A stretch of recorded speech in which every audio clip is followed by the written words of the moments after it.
Principal réservoir de terres cultivables dans le monde, l'Afrique importe pourtant des produits alimentaires pour nourrir sa population. Elle reste toujours confrontée à de graves pénuries dans certaines régions.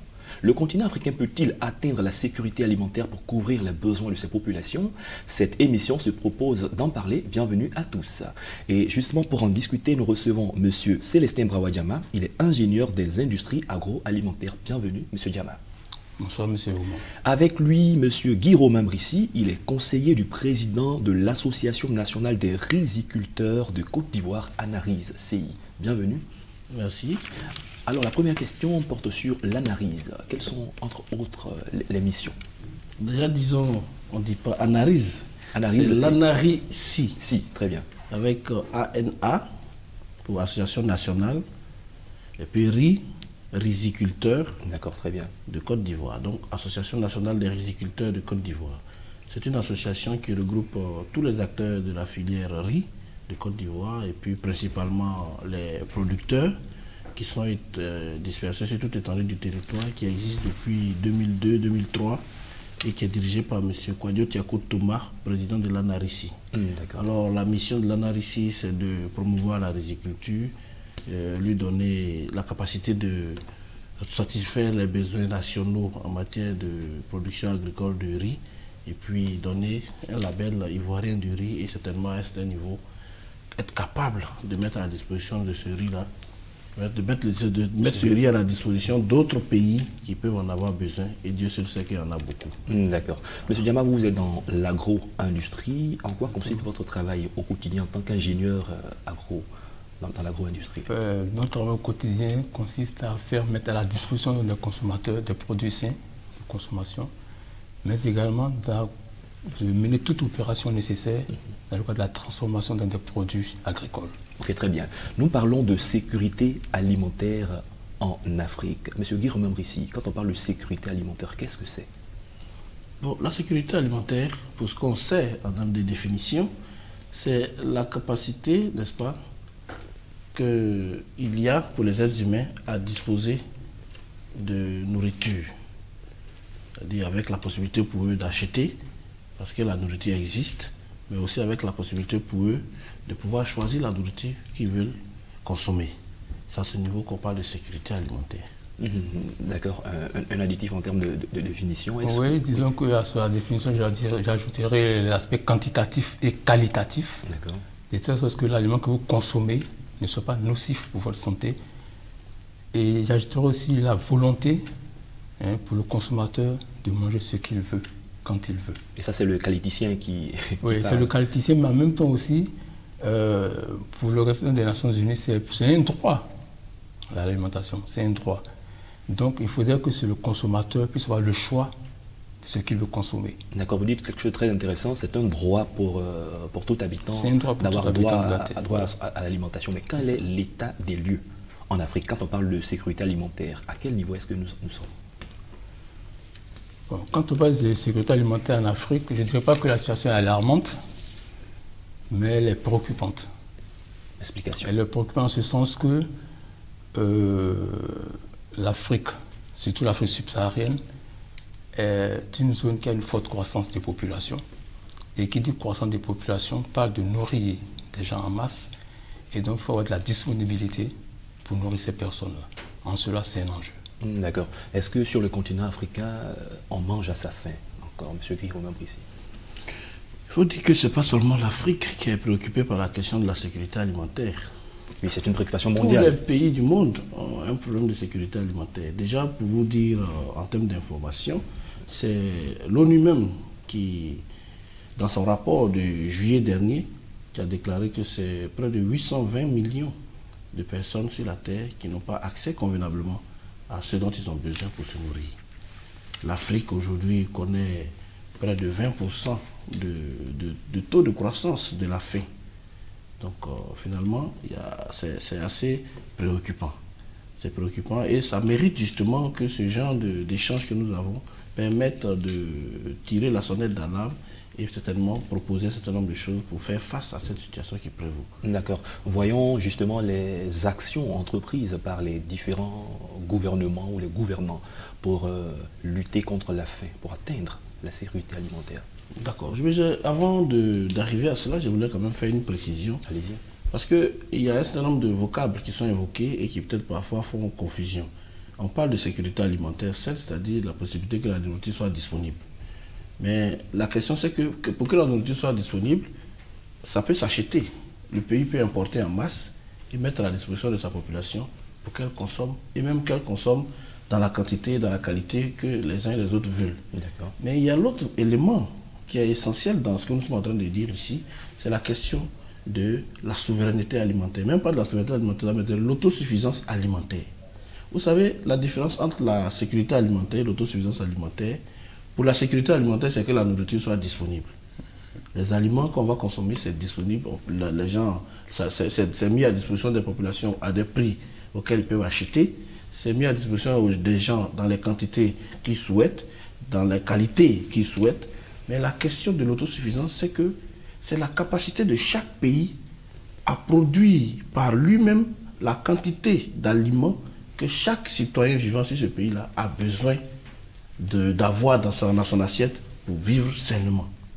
Donc la question véritable se pose au niveau même de la question de l'autosuffisance alimentaire. Est-ce que les pays africains sont autosuffisants d'un point de vue alimentaire? C'est là que je vais vous dire, objectivement, les pays africains ne sont pas autosuffisants. Je vous ai dit tout à l'heure que l'ONU a donné son rapport de juillet dernier 2019 sur la sécurité alimentaire, et c'est 820 millions de populations dans le monde qui n'ont pas accès à la nourriture. L'Afrique, c'est près de 300 millions dans ces 820 millions. C'est-à-dire près du tiers. C'est préoccupant. Donc, pour ce qui est des questions, la question sur ce que les gens font pour endiguer ce fléau, on peut dire qu'a priori, les gens font ce qu'ils peuvent. Parce que je ne connais pas un pays africain où il n'y a pas un ministère de l'agriculture, par exemple. Dans tous les pays africains, il y a des ministères de l'agriculture.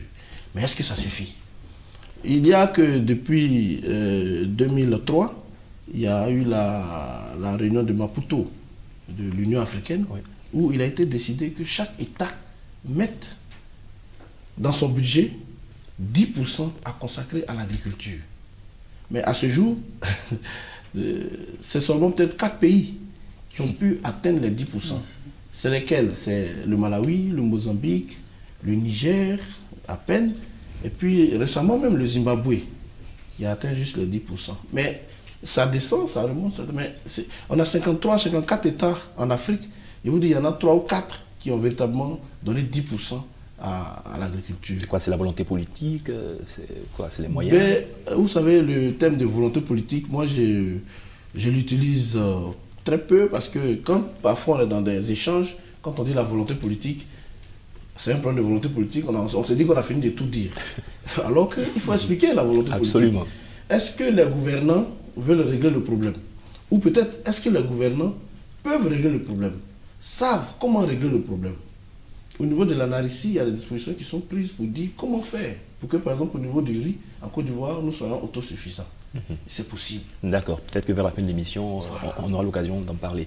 Toujours au niveau des politiques mises en place par les gouvernants, si vous avez un additif à faire à ce niveau. Il faut dire que depuis la pénurie alimentaire de, je crois, 2008, qui a entraîné donc les émeutes de la faim, la sécurité alimentaire est devenue une préoccupation, même pas pour les États, mais pour le monde.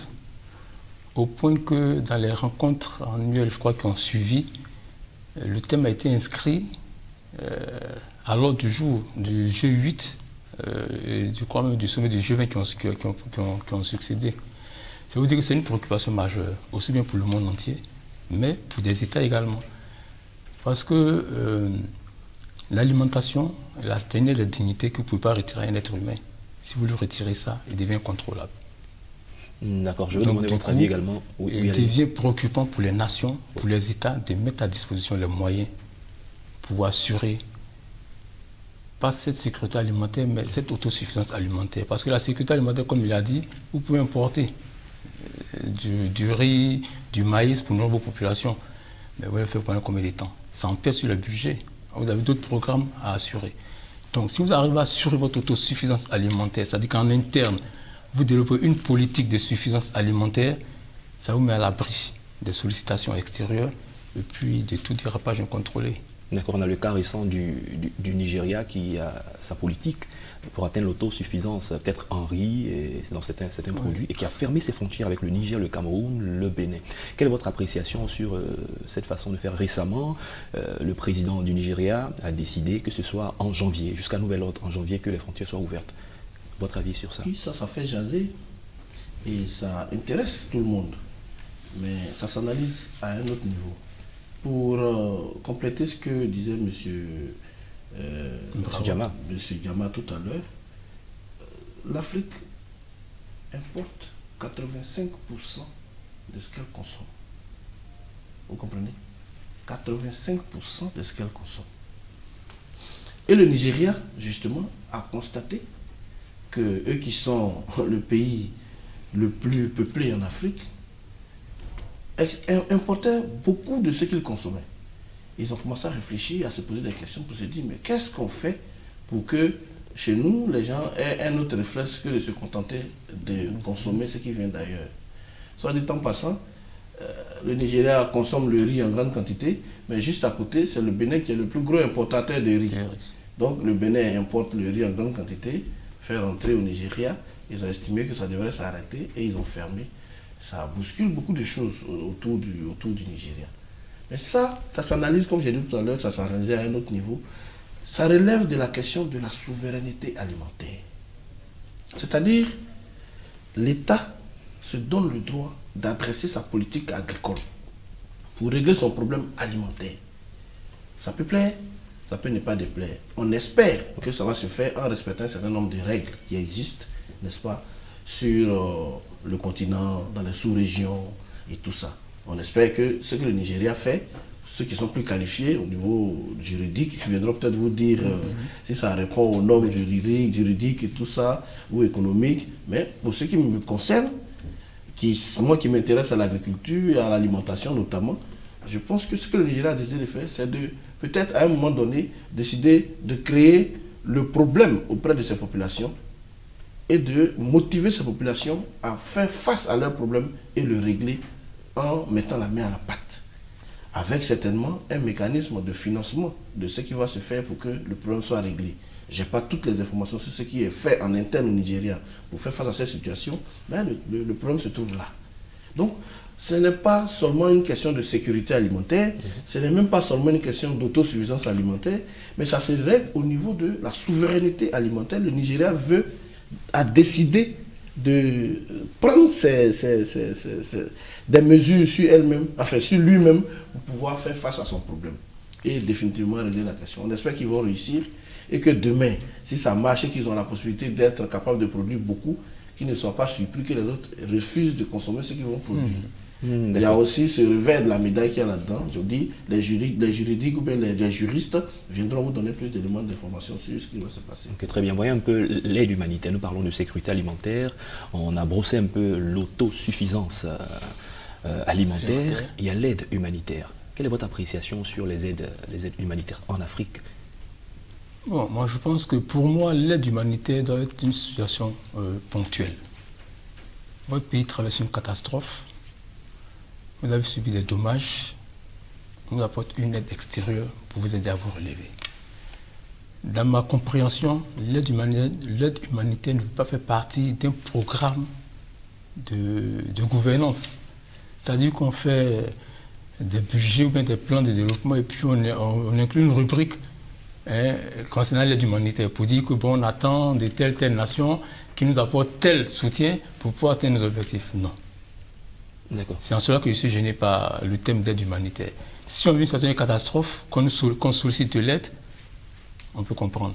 Mais en temps normal, il n'est pas question d'attendre quelque chose de l'aide humanitaire. À l'additif oui, l'aide humanitaire, comme on dit, c'est une aide. Ça devrait se faire de façon... De toute façon, ce n'est pas nouveau. Depuis que l'homme existe, il y a des gens qui sont en difficulté et qu'on assiste. Donc ça, c'est ce qui existe. Il y a un docteur même à l'université de Bouaké, docteur Oussou Rémi, qui a fait une bonne démonstration de cela une fois dans les colonnes d'un des journaux de la place sur la question. Mais le problème, c'est que l'aide là, Je vous informe que l'aide humanitaire a un synonyme. C'est l'aide au développement. Pourtant, le proverbe chinois nous dit mieux vaut apprendre aux gens à pêcher au lieu de traîner ou bien de rester à leur apprendre seulement à consommer le poisson qu'on pêche à leur place et qu'on leur livre. Donc il faut bien qu'un matin, on prenne la résolution d'arrêter de s'abreuver de dons, d'aide, et de décider de se lever pour aller au devant de nos problèmes pour les régler. Donc l'aide là, elle doit pouvoir être une aide ponctuelle, qui est limitée dans le temps. Et comme a dit notre frère qui est sur le plateau ici, ça ne peut pas faire l'objet d'un programme. Donc on inscrit pour dire dans un pays, bon, on va recevoir tel mois, cette année on va mobiliser tel budget, mais on attend cette partie de l'aide, ce qui est malheureusement courant en Afrique. Voici un continent qui a 700 millions d'hectares de terres arables non encore exploitées. Vous comprenez? Et puis on en est à attendre de l'aide. Vous savez, notre sous-sol regorge d'une ressource qui permet de faire des engrais. Mais nous, c'est à peine si on utilise des engrais pour faire notre agriculture. Vous voyez, l'agriculture africaine utilise, selon la FAO, autour de 13 kg par hectare. Ça veut dire qu'il y a encore des possibilités. La terre n'a pas encore dit qu'elle ne peut pas nous servir. À nous de nous réveiller, de la cultiver pour travailler. Vous voyez, aujourd'hui, dans le monde, c'est 20% d'irrigation en matière d'agriculture. Vous savez combien en Afrique? On est en 2-3% d'irrigation. Alors que les fleuves, les grands lacs, on finit pas de les compter en Afrique. Mais on a tout ça. Et on est encore à attendre de l'aide venant de l'extérieur. Quel est le problème des Africains quand on a tout ça bien identifié, qu'on ne les exploite pas? C'est quoi le problème? C'est l'ignorance? C'est la formation? Ce n'est ni l'ignorance, pardon, ni la formation, parce que aujourd'hui, en termes de formation, les compétences sont là. En termes de savoir-faire, les compétences sont là. Le X, c'est la volonté qu'on y met d'aboutir aux objectifs qu'on s'est fixés. Si on travaille sans l'obligation des résultats, il va sans dire qu'on n'aura pas de résultats. Nous sommes là pour tangible. voir. Oui. Voilà. Comme il a dit, 700 millions de terres arabes. Aujourd'hui, quand l'ONU est rassurée de ce que le monde ne mourra pas de faim, c'est parce qu'ils comptent sur l'Afrique. Parce qu'ils se disent que les terres cultivables sont encore là, disponibles, et qu'on peut toujours mettre en valeur ces terres-là. Qu'est-ce que les Africains attendent pour mettre en valeur ces terres? Voyons ensemble les conditions pour atteindre cette sécurité alimentaire. Je pense que ça me ramène à votre question de tout à l'heure de savoir ce qui est fait par les Africains, les États notamment. Comme j'ai dit, tous les États ont un ministère de l'Agriculture. Ça devrait être un point de départ. Mais hélas, on n'a pas encore vu tout ce que ça permet de régler. Il y a des efforts qui sont faits, ça c'est clair. Les efforts sont faits, c'est pour ça que le pays existe encore, les hommes existent. Mais là, en Côte d'Ivoire, on a même fait plus récemment. Le dernier gouvernement ivoirien, il y a maintenant désormais un ministère de la riziculture. Nous saluons, au niveau de la RICI, nous saluons cette idée, cette décision. Mais là, de l'idée à l'action, nous restons, j'ai envie de dire, dans l'attente d'une suite favorable. Parce que une chose est de prendre une décision de nommer quelqu'un qui s'occupe directement du riz, une autre est de voir comment est-ce qu'on collabore pour développer le riz afin que tous les Ivoiriens puissent en disposer. Vous savez, on parle souvent de cultures de rente, c'est-à-dire des cultures qui sont produites et qui permettent d'alimenter le commerce international où les gens gagnent beaucoup d'argent. Ici, là, le cacao, ailleurs, ils ont, je sais pas moi, le maïs, le blé, l'arachide. Ce sont des cultures de rente généralement. Mais il n'y a pas de culture qui naît systématiquement pour être culture de rente. Les cultures deviennent cultures de rente lorsqu'elles font gagner des devises.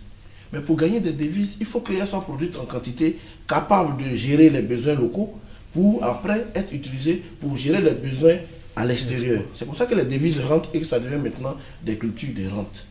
Vous voyez, aujourd'hui, est-ce qu'en Côte d'Ivoire, une culture comme l'arachide, vous l'imaginez comme culture de rente? Mais on ne la voit pas comme une culture de rente en Côte d'Ivoire. Au Sénégal, à côté, c'est une culture de rente. Vous voyez, ça veut dire qu'il s'agit de véritablement cultiver travailler, mettre en place des politiques, mettre en place les mécanismes, encourager les acteurs sur le terrain pour que les gens puissent, n'est-ce pas, se jeter à l'eau et produire. Il fut un temps où M. Tiako Thomas avait été véritablement le chantre de la production risicole en Côte d'Ivoire. Mais finalement, dans tous les villages, dans tous les hameaux, les uns et les autres ont commencé à se dire, mais il faut que j'ai mon lopin de terre pour produire mon riz. Après, ça s'est arrêté parce que plus rien ne se faisait, il n'était plus vu, il est resté un peu dans les oubliettes. Mais parce que d'autres acteurs aujourd'hui sont au devant de la scène. On espère qu'ils vont avoir la même envie, le même engouement que M. Tiako pour faire la promotion. Mais c'est ça le problème. Vous voyez, pour régler ce problème, il y a plusieurs choses qu'on peut faire. D'accord. Il y a plusieurs choses qu'on peut faire. Notamment, quelques exemples. Non, vous savez, pour développer une agriculture, ça commence par la semence. D'accord. Les hommes, c'est vrai, mais je veux dire techniquement d'abord, la semence.